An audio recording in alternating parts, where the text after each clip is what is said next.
On the line here. Madam Secretary, it's great to see you as always, and thank you for your attendance and your frankness regarding this serious issue. I've got 4 key questions, so I'm going to ask them quick, and if I can get your indulgence, I'd appreciate it. Number 1, your full year 2009 budget was 52.7. How much of that did you actually spend, was expended? I'll have to get back to you on that. Okay.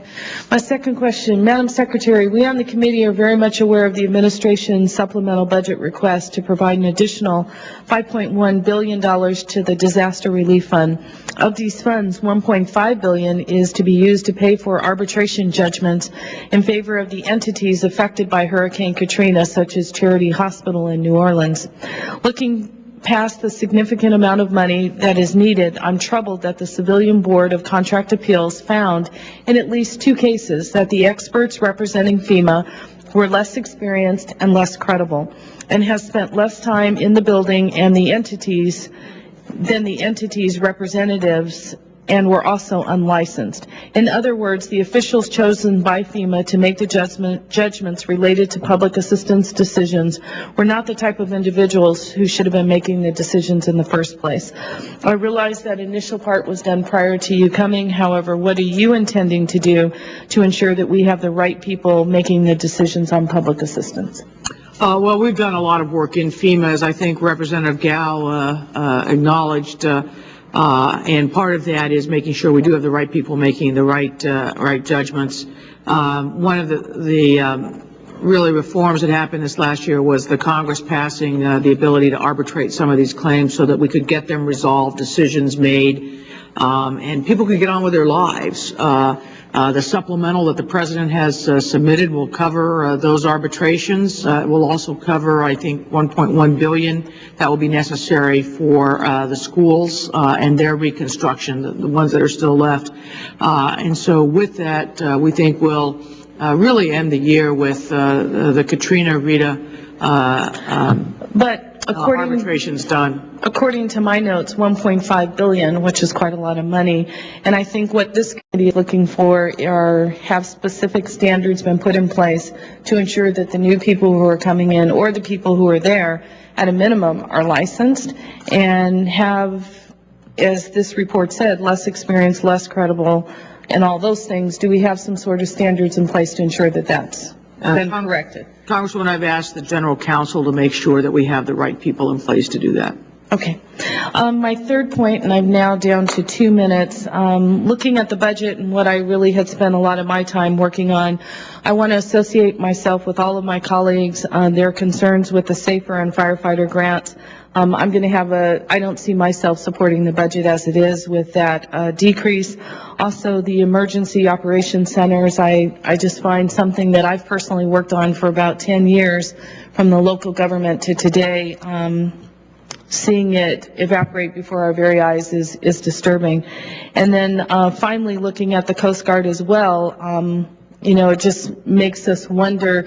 We understand the size of your department and all the areas, but these suggested decreases are very concerning to us as a committee and to me personally.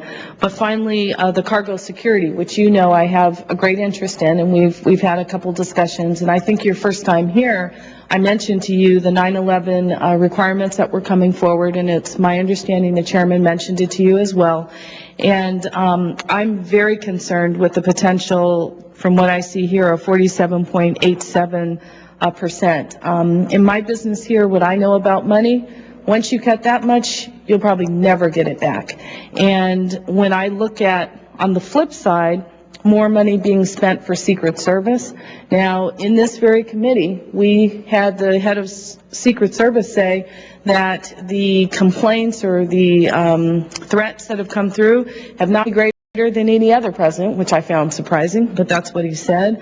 Candidate protection and all that, I'm concerned that the pendulum is not swinging too far one way, and we're missing the fox that's literally in our bedroom. And so for me, because this happens to be my bedroom community that I live in, I just have serious issues with the decisions made regarding cargo security and wanted to hear your thoughts.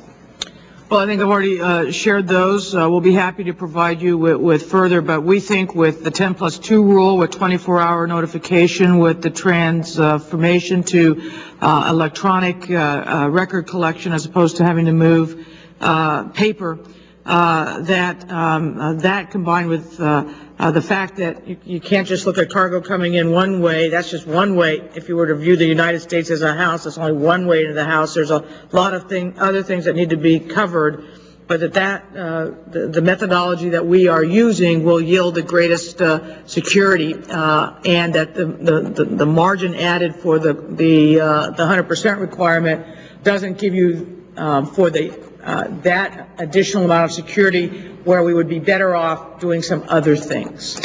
Well, Madam Secretary, and as I close, your predecessor was not particularly supportive of the reality of achieving the 9/11 timeframes. And I believe when you came, you were equally not as committed of meeting those timeframes. And so I hope to work with the chairman in this committee. I view it as a serious issue. We went on a congressional delegation, and when I asked at that port, and it was a foreign port, how many of the cargo are you inspecting other than what's required of being pulled aside? And the answer was none. And I believe, just as we saw, we can all panic and respond and knee-jerk with the Christmas Day bomber, but I believe, if not, it's not a question of if, it's when eventually this will come back to bite us. And so I look forward to working with you. I know you believe in security, and that's why you're serving, and we're grateful for it. But it's a #1 priority for me. Thank you very much for your time. Thank you very much.